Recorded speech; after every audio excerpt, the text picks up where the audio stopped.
السلام عليكم ورحمة الله تعالى وبركاته. بسم الله الرحمن الرحيم. الحمد لله رب العالمين، وأفضل الصلاة وأتم التسليم على سيد المرسلين سيدنا ونبينا محمد وعلى آله وأصحابه وأتباعه إلى يوم الدين.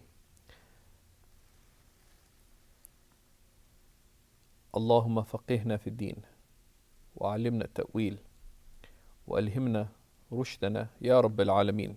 Alhamdulillah. In our lessons on the introduction to Islamic beliefs, in which we're looking at Imam al-Ushi's al-Amali, we began by introducing the text, and then last class, which is part 1 of lesson 1, we looked at the author's opening and his description of this text as being on divine oneness in verses like a string of pearls. So he went into the implications of that. And just to recap very briefly, we looked at the issue of divine oneness, right? And a number of commentators, and most importantly, we're looking at, but not exclusively, the commentary of Mullah Ali al-Qari, a very distinguished Hanafi scholar, hadith master, and with beneficial works in the science of Islamic theology as well. So he, on divine oneness, right, we looked at how throughout the Quran there are evidences related to divine oneness. And the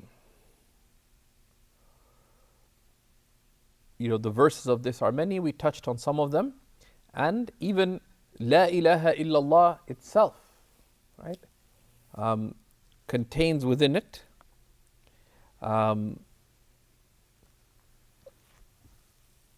many implications, right, that we will be unpacking in this class. When we say La ilaha illallah, there is no God but God, right? That there is none free of need of any other, whom all are in absolute need of, but God, right? And this reality that they can, afillahi shak, can there be doubt about God, the originator of the heavens and the earth, right? And we looked at the need for God, right? That from a number of perspectives, and this is how, these are things that we'll be unpacking in these upcoming classes as well. That when we affirm that there is God, that there needs to be a necessary existent who is the originator, the creator of all that exists, because everything around us is originated, and anything that is originated requires an originator, right? And that originator can only be one, right? That originator can only be one, right? Because had there been, if they had, and why there could only be one creator, it's called the proof of opposition. Because if there's more than one, they could theoretically oppose each other, and one or the other could overcome. So the one who did overcome would establish that the other is not God, but they could have overcome themselves. So that possibility of inability means that they're not God, because the necessary existent, the creator, could not be incapable, even potentially. And this is pointed to in the Quranic verse in Surah Al-Anbiya, verse 22, where Allah subhanahu wa ta'ala says, had there been for them gods besides God, they would not have existed. So we looked at that. And this proof of createdness we discussed as well, right? That Allah subhanahu wa ta'ala calls us to reflect on the createdness of the heavens and the earth, and the reality of change in all that is around us in multiple places in the Quran, amongst them in Surah Al-Imran, the 3rd surah, verse 190 onwards. Right? Because anything that changes must be originated. Right? Because all that we see around us, all that we can consider as being existing in our world, anything cannot be bereft of attributes. And attributes are necessarily given to change, so they are originated. And given that things cannot be bereft of attributes, they too are necessarily originated. Right? And we discussed that a little more the previous lesson. So today we're going to continue by looking at the next verse, line number 2, where he starts describing who is God to us. Right? Who is God? So he says, إله الخلق مولانا قديم وموصوف بأوصاف الكمال. Right? The God of creation, our master, is eternal and characterized by all attributes of perfection. And characterized by all attributes of perfection. So here he begins by giving us a definition. Who is God? Right? Who is God anyways? The one we're describing. Right? Right? That God, when we talk about God, ilah, we are referring to the one worthy of worship. And these are useful definitions to keep in mind, because in different contexts, in our own reflection, in our own understanding, different definitions are useful in different contexts. So God is, one definition is, God is the one worthy of worship. Right? The one worshipped and worthy of worship. Right? Number one.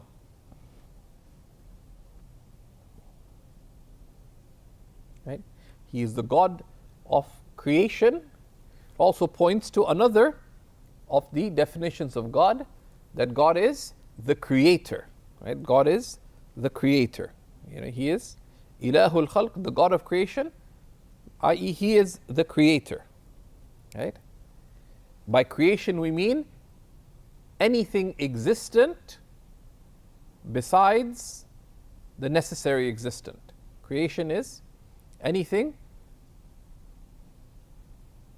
besides Allah subhanahu wa ta'ala, because anything besides Allah subhanahu wa ta'ala is merely possible, and it comes out from adam ila al-wujud, from nothingness into existence. So here, and one of the aspects of primers, texts, is that they give a framework. Right? So a text like al-Amali gives a framework. Right? So here he shares a definition of who is God. God is the one worthy of worship. We get that from the Quran. He is also the creator. Right? He is the creator. His being the creator, in the absolute sense, entails that he is the necessary being. He is wajibul wujud. Everything else being created is merely possible in its existence. So he's the creator. And in that, the fact that everything around us is created, anything created requires a creator. That is the proof from creation. Right? And we'll be unpacking those a little bit. Right? But anything created requires a creator. And then we see that in our perceived lives. Someone sees a cup in front of them, that they say, someone must have made this. So what about this whole universe? Who made this? And you say, well, this came from a previous cause, that's the issue of infinite regress. And inshallah we'll share some readings on this further down. A text that we've recommended that you can benefit from as you go through this text. It's covered in level 2. Bi'idhnillahi ta'ala, is Shaykh Faraz Khan's work on Introduction to Islamic Theology, which is part of the Zaytuna College textbook series. And so he addresses some of the more technical things, like the proof for the absurdity of infinite regress, but you've not established who created it, because you're just pushing off the inevitable. Where did it begin? And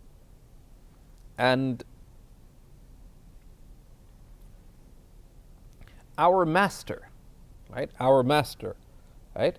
The Mawla, right, is an encompassing term. In some ways, it is similar to Rabb, Lord, right? But has a sense of the one you are dependent upon, right? So, master is similar to Lord, right? Rabb and Mawla are similar when they relate to Allah subhanahu wa ta'ala, right? So, Mawla, Mawlana, has a sense of master. It also has a sense of the preeminent, right? A Sayyid, right? And the one who takes care of you, right? Why does he mention this here?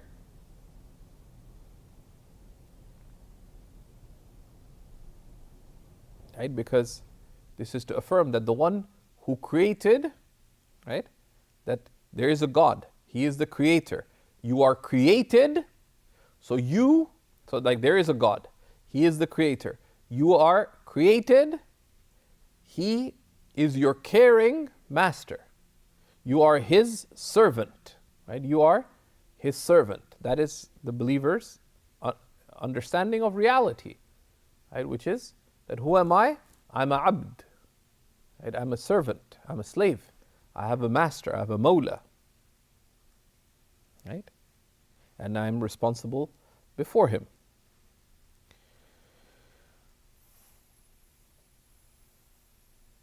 And he says he is qadim, right? Qadim.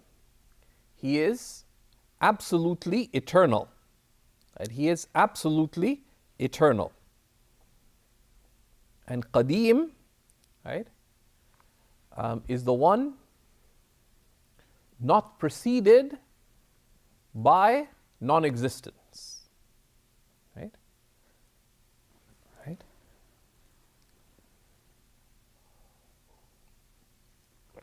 Because the eternal, there's different notions of eternity. There are different notions of eternity, and what we mean here, because something we can say something is eternal in the sense that it lasted for a long time, but we don't mean that.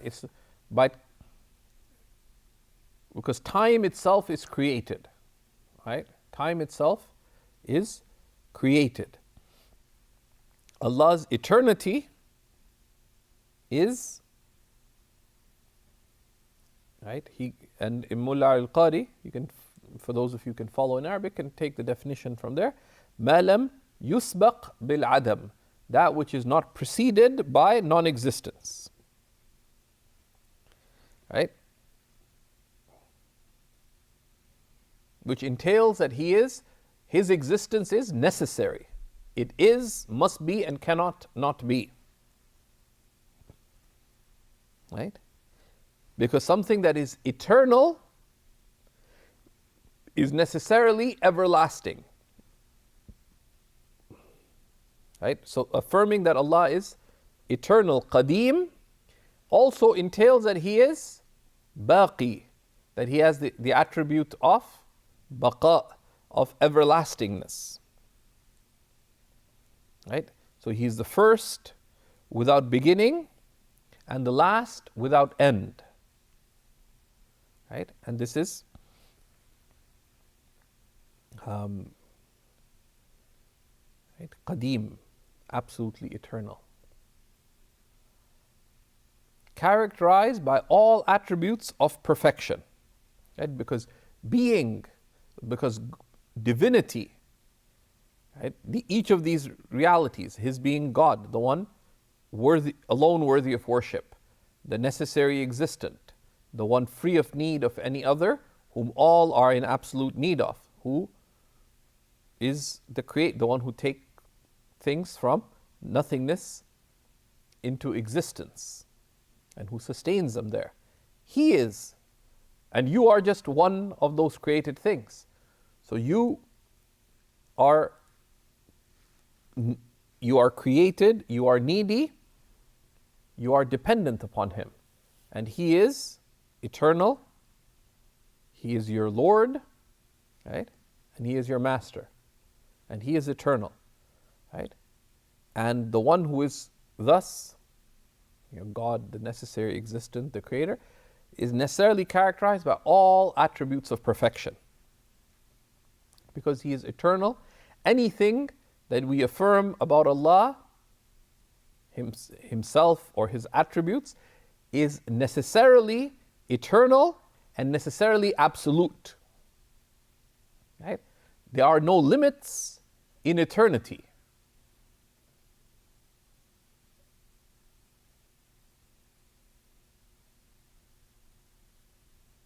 So anything we affirm about Allah, we affirm it as being eternally true and absolute, mutlaq.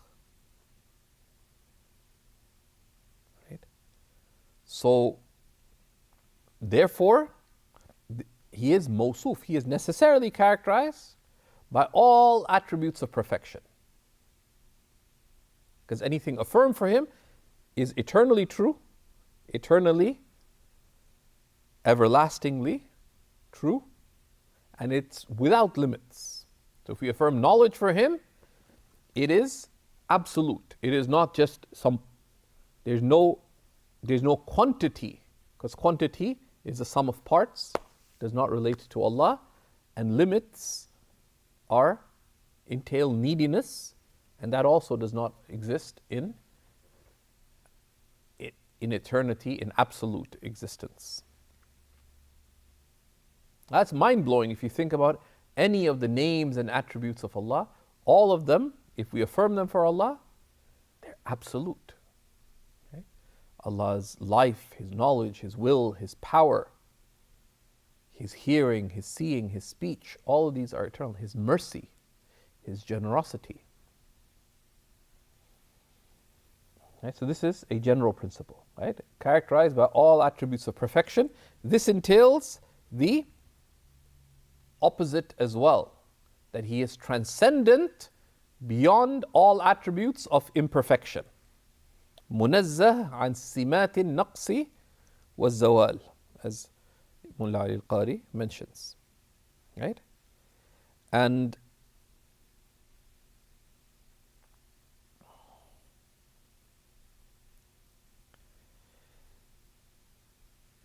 so this way of starting, right? Many of the Hanafi scholars, especially the earlier ones, but this lasted throughout, they sort of get straight to the point. They're less concerned with classification than immediately conveying the subject at hand. And that's and some of these expressions are sort of how Imam Abu Hanifa narrated the points of belief in the various texts that have been transmitted from him. Okay, that's line number 2, right? Gives us understanding of how we conceive of God. Right? And these are meanings that every page of the Quran reiterates, right? We want to cultivate our consciousness of these meanings. Open the Book of God. Then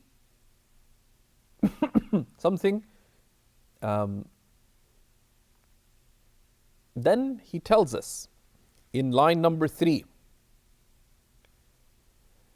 هو الحي المدبر كل أمر هو الحق المقدر ذو الجلال.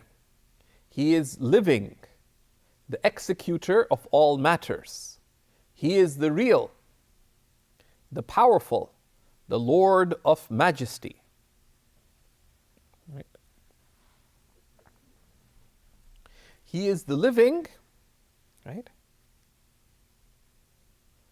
Some of the commentators on the text say, huwa al-hayy, he is the living. Here it's pointing to, this is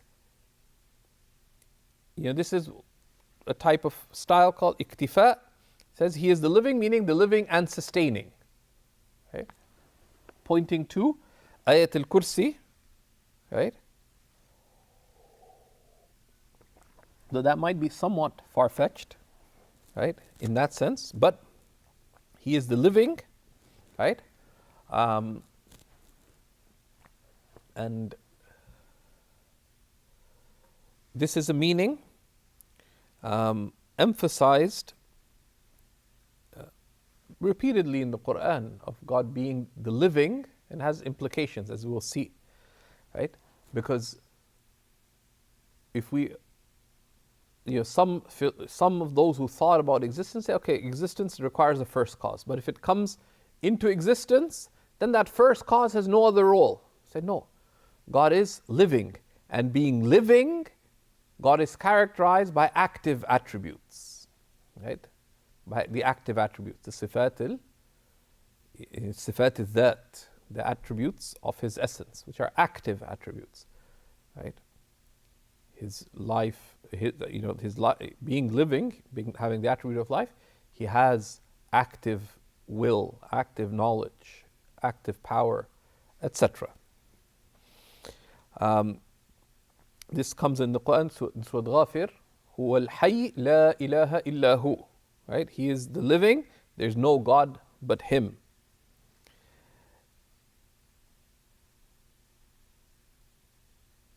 In Ayat al-Kursi, if we say this idea of it being referential, He is the living, He is the sustaining. The Prophet ﷺ referred to Ayat al-Kursi as being the greatest verse of the Quran, because the living is the one characterized by absolute life.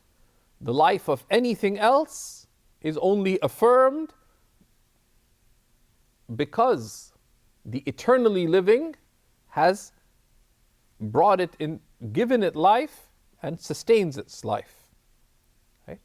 So there's a necessary relationship between the living and the all-sustaining, because He is characterized by absolute life. Contingent life arises due to the one characterized by absolute life originating that contingent living thing and sustaining it. So that's why many of the ulama considered al-hayy al-qayyum, the living and the all-sustaining. Al-hayy al-qayyum, these two names mentioned in Ayat al-Kursi, verse 255 or 256 of Surah al-Baqarah, the second surah of the Quran. They considered these two together to be one name, and it being the greatest name, al-hayy al-qayyum, the living, the all-sustaining, because the one characterized by absolute life, right? All other life is only there because God originated it and God sustains it, the all-sustaining. The living is necessarily the all-sustaining, and the all-sustaining is necessarily living. Huwa al-hayy. So there's a very deliberate order in the mention of these points. Al-mudabbiru kulla amrin. Right? The planning, right? The planning or the executing of all matters. Al-mudabbir. Now this has come in the Quran, in Surah Al-Sajdah, for example, يُدَبِّرُ الْأَمْرَ مِنَ السَّمَاءِ إِلَى الْأَرْضِ. He executes all matters from the heavens to the earth. Right?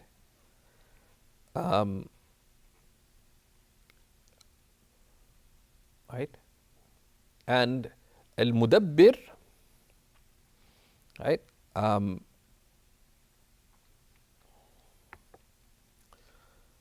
The planning, right, or the one who executes, right? Now planning in our, we plan, we scheme and we plot and we worry. Why? Because we don't have absolute will and we don't have absolute power. Right? So someone orders some books and they're like, will it arrive? Will it not arrive? What will happen? Like you plan, but you don't know what's going to work out, right?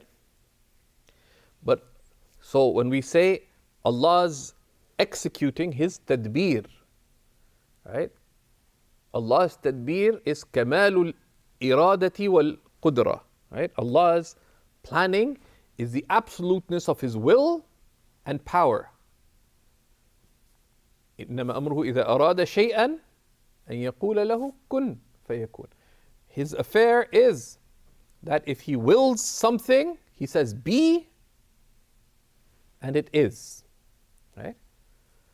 So here when He says المدبر كل أمر, right? From towards the end of Surah Yasin, His affair with respect to anything, if He wills it to be, kun fayakun, and that the kun is the specification with His will, and fayakun, so it is by His power. That is the tadbir of Allah. Allah subhanahu wa ta'ala's, and that's eternal. That is eternal. Right? That eternally Allah has specified what will be, has specified some of the possible with some of what is possible for it. That is Allah's will. It specifies the possible. And whatever Allah specifies with with His will, kun. Right? There is an ocean of possibility. There is no ocean of possibility, metaphorically. Right? An ocean of possibility, Allah subhanahu wa ta'ala specified some of it eternally. Be. Right? And that's the divine decree. Be. That's the qada of Allah.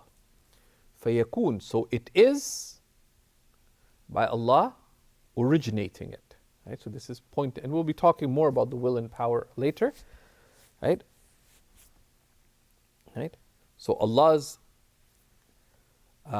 will relates to all possible things. Right? Allah subhanahu wa ta'ala's will relates to all possible things. Anything that can be, Allah can choose for it to be. And there's a subset of what can be that will be because Allah willed it. Be, and it is. And whatever Allah, and Allah's power, anything that can exist, Allah can make it exist with His power. Right? So Allah's will and power relate to all that is possible. Right? And that's the tadbir of Allah subhanahu wa ta'ala. And He says, Huwa al-haq, He is the real. He is the real. Al-haq refers to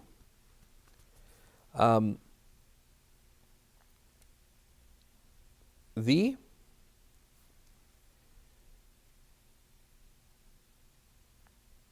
al-haq, right? And this is one of the divine names mentioned in the Quran. He is the real, is al-thabit alladhi la yazul, right? The one who's affirmed and is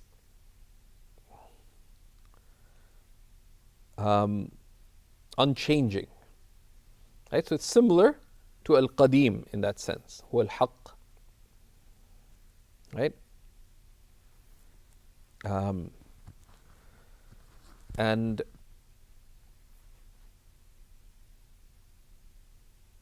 right, so in that sense, He is the real, in that He is affirmed without doubt, right? And it's of the names of Allah subhanahu wa ta'ala. Also means true, right? It also means true. Right? In that sense, because He is what is truly true is that which is eternally true. Because the truth of anything besides Allah subhanahu wa ta'ala is merely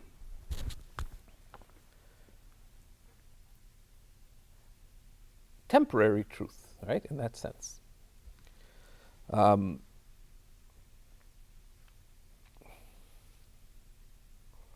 of course, there's an interplay here. In the previous verse, names of Allah, attributes of Allah were mentioned. Here he's mentioning a number of the names of Allah subhanahu wa ta'ala, pointing to the fact that one of the ways we cultivate understanding of God and also consciousness of God by knowing the names of Allah subhanahu wa ta'ala, the Asma'ullahi al-Husna. Lillahi al-Asma'ul Husna, Allah's are the most beautiful names. فَادْعُوهُ بِهَا, so call upon Him by them.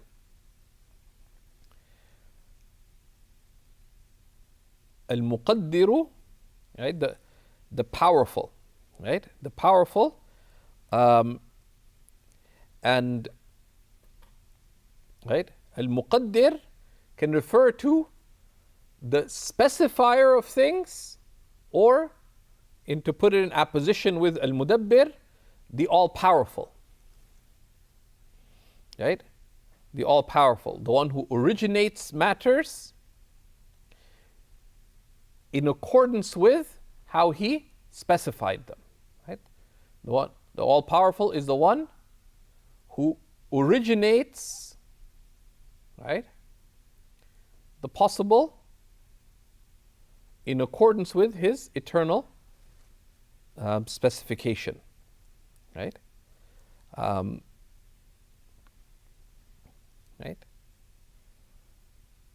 So this is pointing to that reality of kun fayakun, be and it is. And we'll talk about destiny and decree in a little bit, because the fact that Allah has willed everything eternally, and He is the one who is the creator of all things.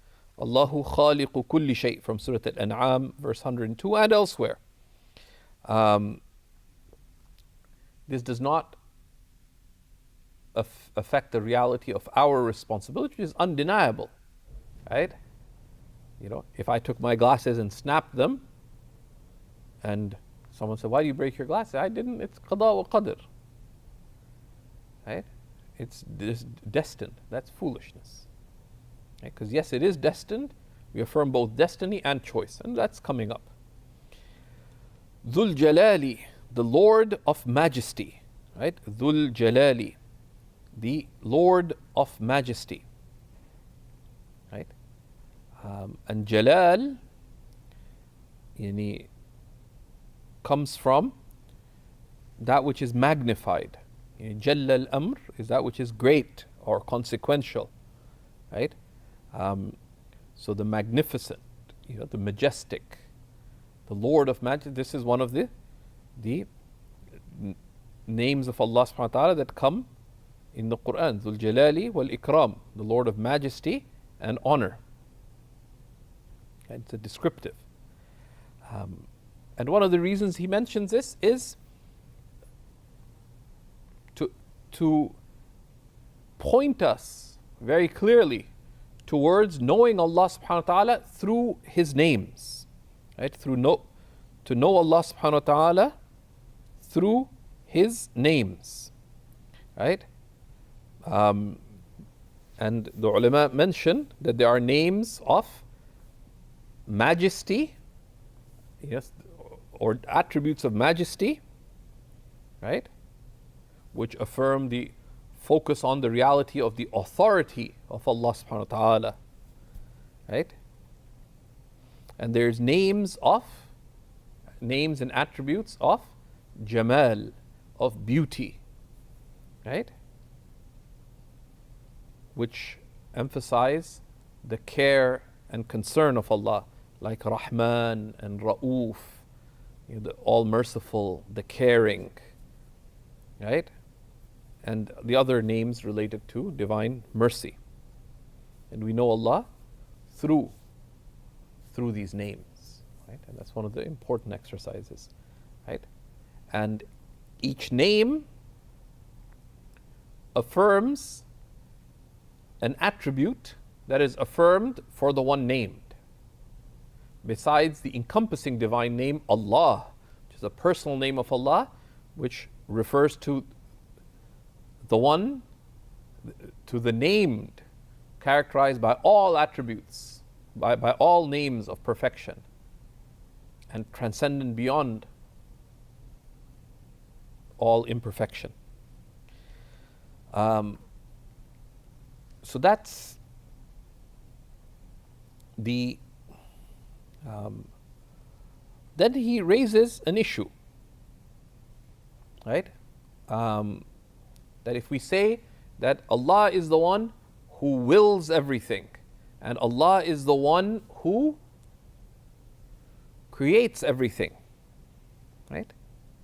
One of the very normal ways, and it's a simplistic way of resolving complication in life, is to imagine that, well, God is the one who's taking care of the good, and as for the bad, there's some other cause for it, right? So you say the bad, so some fell into explicit dualism, right?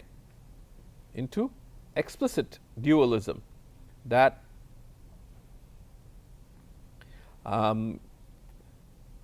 the bad has its own God, right? For example, and that's from short-sightedness, because two gods could not exist.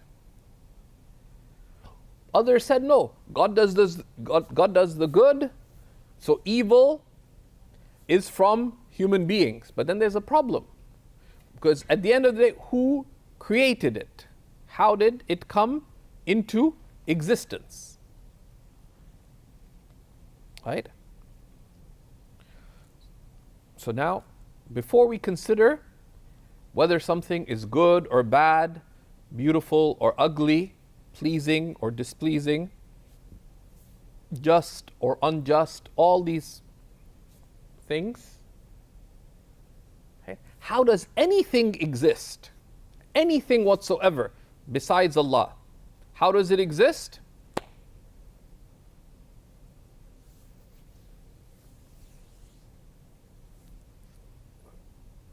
Like how does any phenomenon come into being?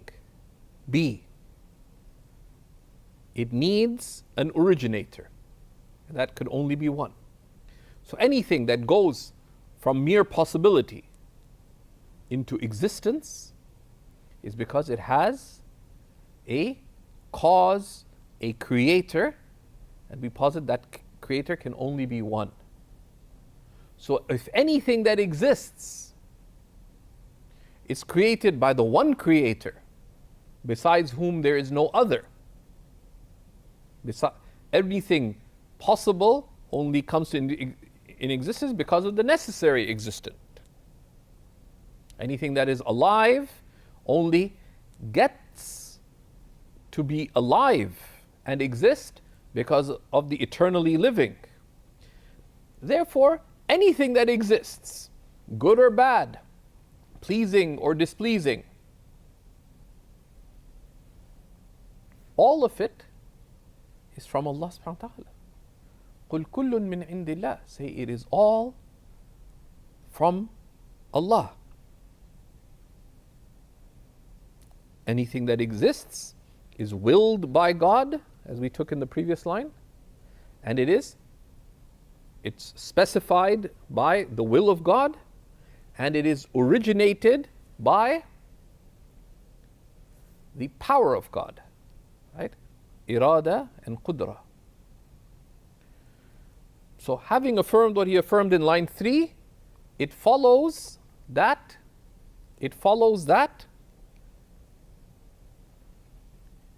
مريد الخير والشر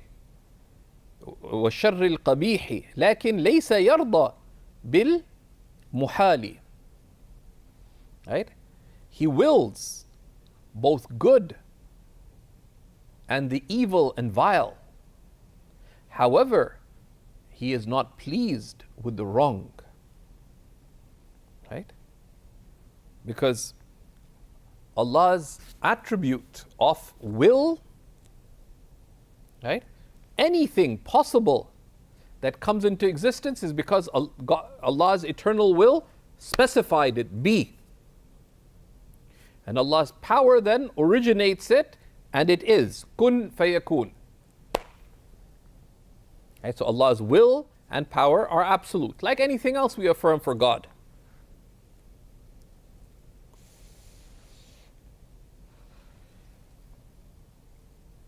Right? Now, with respect to us, the good and the bad,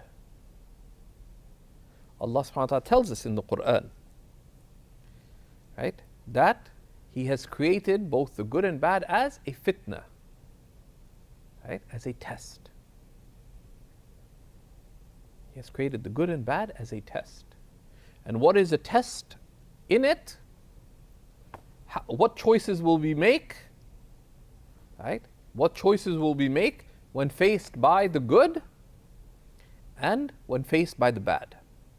الذي خلق الموت والحياة ليبلوكم. The one who's created death and life, meaning, and all that they contain, to test you. And what is the test? ليبلوكم أيكم أحسن عملا. To test you, which of you is best indeed. That is from the opening of Surah Al-Mulk. Right?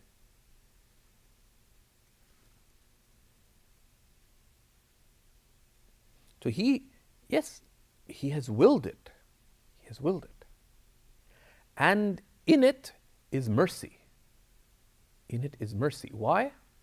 Because when the good happens, right, the good is not judged by any, as relates to human beings, the good is not judged by what comes to you. Whether something is good or bad, in reality, is not in accordance with what came to you, but in accordance with how you respond to it.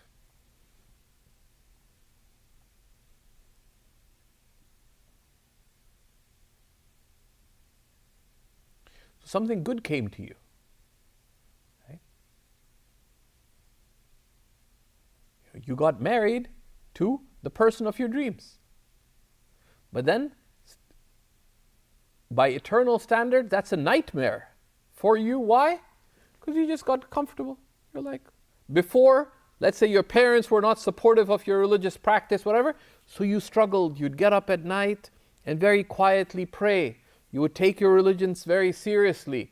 Even though parents were putting pressure, you were still upholding the sunnah, staying within the limits of Allah, being very careful to do the right thing. Now, you're with a religious spouse, but you start slackening off. Right? And that's the nature of the human being, that they forget. Blessings cause them to be forgetful. And they don't have gratitude. So was that good for you? Whereas someone may be faced with distress. They had tests and trials and difficulties, but that opened up a door of relating to God with them. Right? So we understand the good and the bad that come to us, whether from people or from life events, right? From someone specific, or from life events, right? Someone saved for 20 years to buy a house, and there was a storm and the house is blown away. Is that bad? Well, we perceive it as bad. We're human beings. But that is only due to our short-sightedness. Right? Why? And of course, the Shaykh said we have a right to have our emotions, we're saddened by it, etc. But that is all part of the wisdom of existence. Right? Allah has willed just as there's night and day, right? There are these dualities in existence. We are tested with good and bad, ease and difficulty, expansiveness and constriction, happiness and sadness. Right? But in all of them, what counts is not what comes to you, but what comes forth from you. What comes forth from you. But Allah subhanahu wa ta'ala tells us, لا يسأل عما يفعل. He is not asked of what he does. وهم يسألون. But they shall be asked. Right? From Surah Al-Anbiya, verse 23. لا يسأل عما يفعل. He is not asked about what he does. Because even if you ask, what response? Right? What can you respond? Right? I mean, you can ask, but there's nothing you can do about it. So it's not a beneficial question. And you can ask with the asking of seeking to understand the wisdom in it, to better understand how to respond. Right? There's come in tradition that مَن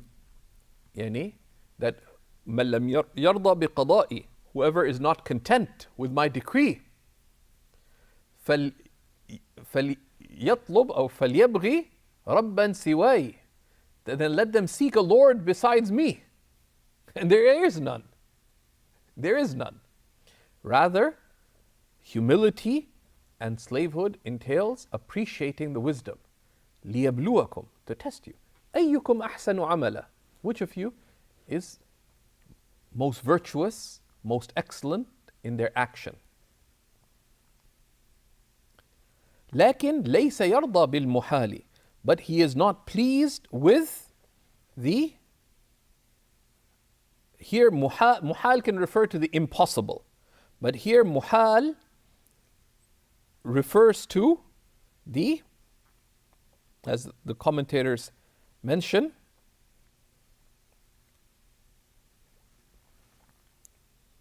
right? That which is unacceptable, right? Right? That which is unacceptable, right? Right? That which is displeasing. Because Allah's pleasure and displeasure relate to His command, right? So everything is willed by Allah subhanahu wa ta'ala and created by Allah subhanahu wa ta'ala. But His rida, His good pleasure, relates to His command. What is Allah pleased with? What He has commanded us to do. What is He displeased with? What He has commanded us not to do.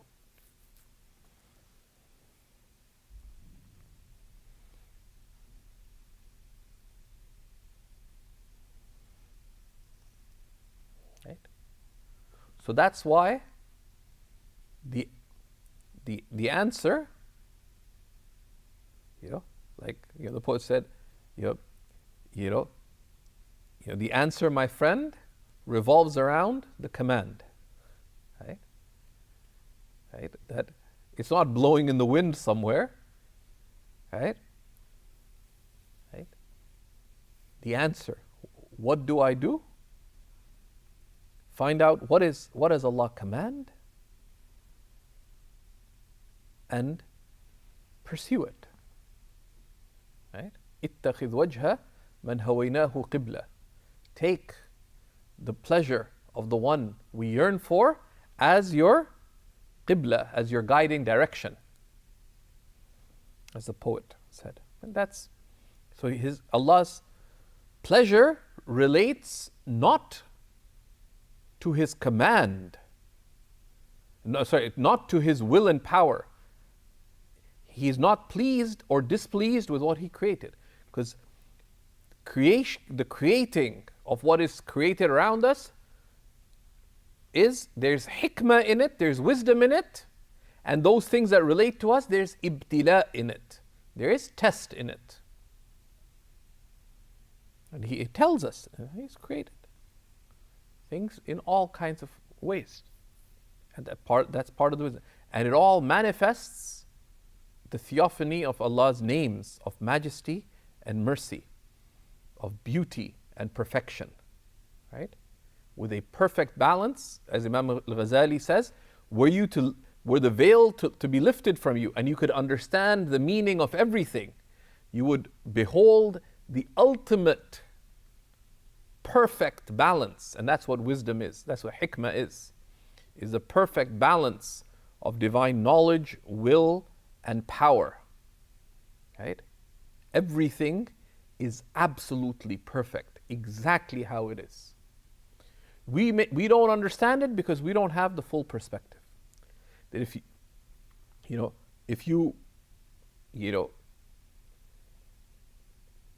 we realize that, we just bow our heads and say, Subhanak, glory be to you. Glory be to you.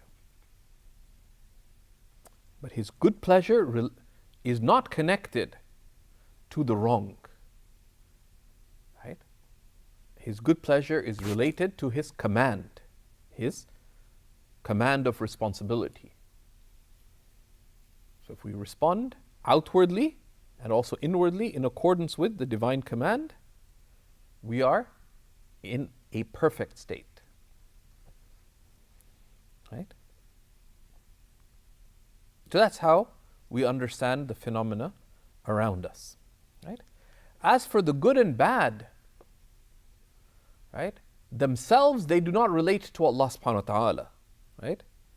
Because good and bad relate to things with respect to us. Right? That the good is the things that people would normally find pleasing. The bad would be things that people normally find displeasing.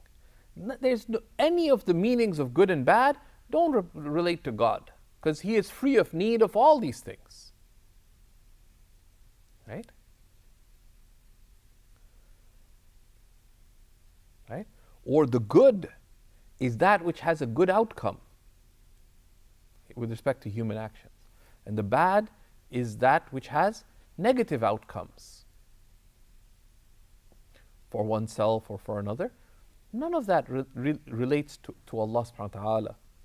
Right?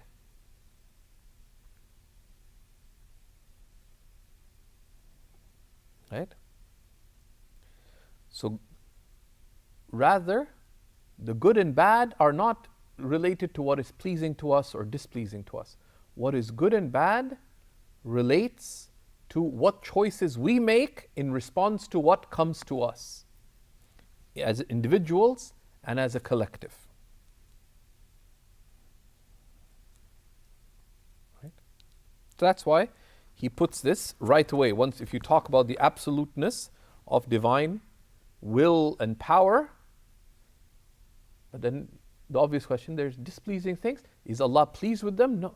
Allah's pleasure relates to His command. And there's a wisdom in all these things, right? And we also know from the tremendous mercy of Allah subhanahu wa ta'ala, right, that in this previous year that has passed us by, and even now, many people are dying. Those who die in faith and steadfastness, they have eternal paradise. What was bad in that? What is bad in that? These are opportunities and reminders for those alive to return to Allah subhanahu wa ta'ala. Right? So it's not what comes to you in the exam. If you're a real student and you have an exam, you don't really mind whether the questions are easy or they're difficult. Right? The question is, how are your responses to the questions? Right? So life is a series of questions. Right? Your choices are the answers. And if your choices correspond to what the Messenger of Allah sallallahu alaihi wasallam has come with,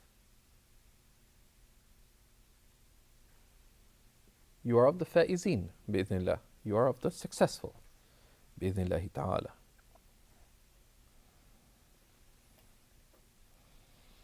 And then he describes in line 5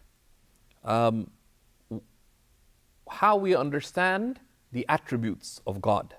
And we'll continue from there in lesson number 2. Right? So in lesson number 1, we've looked at what is divine oneness and what we affirm about, understanding of who is God. What does it mean that He is the Lord, the Creator, and some of the names of God, that He has life, He has will, He has power, and the implication that if we affirm the absoluteness of Allah's will and power, yes, we mean everything absolutely, which include the things that we perceive to be good and bad. But Allah's pleasure does not relate to what He creates. He creates everything. Allah's pleasure relates to His command. Right? Right? So as Ibn Ata'illah says, if you want to know your worth with Allah, then look at what you are engaged in.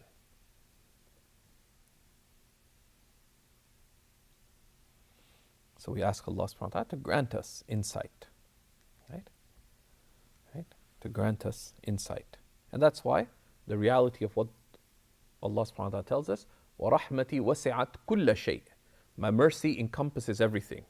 There's rahmatul ijadi wal imdad. There's a general mercy. Right? This is the rahmaniyya of Allah. The general mercy of Allah creating and sustaining everything. Allah's creating and sustaining is encompassing mercy. It encompasses everything.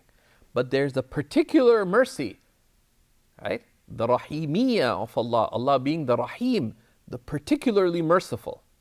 And the key to the attainment of mercy at every moment is to respond to every moment in accordance with the command of God. So it's, in that sense, it's all good, right? As the poet said, إذا صح منك الود فالكل هين وكل الذي فوق التراب تراب. If love from you becomes true, then all else is easy. For everything above the dust is mere dust. But if love from you is true, how? The wood, right? The love and good pleasure of Allah relates to His command. So if you can align yourself with the divine command, outwardly by being in obedience, and inwardly by being sincere and by being sincere, by being true, by being grateful, by being hopeful, by being reliant upon God, by having the inward traits God has called upon you to have, and by ridding yourself of the traits that God has called upon you to rid yourself of, then there is no bad. Right? وصلى الله على سيدنا ونبينا محمد وعلى آله وصحبه وسلم.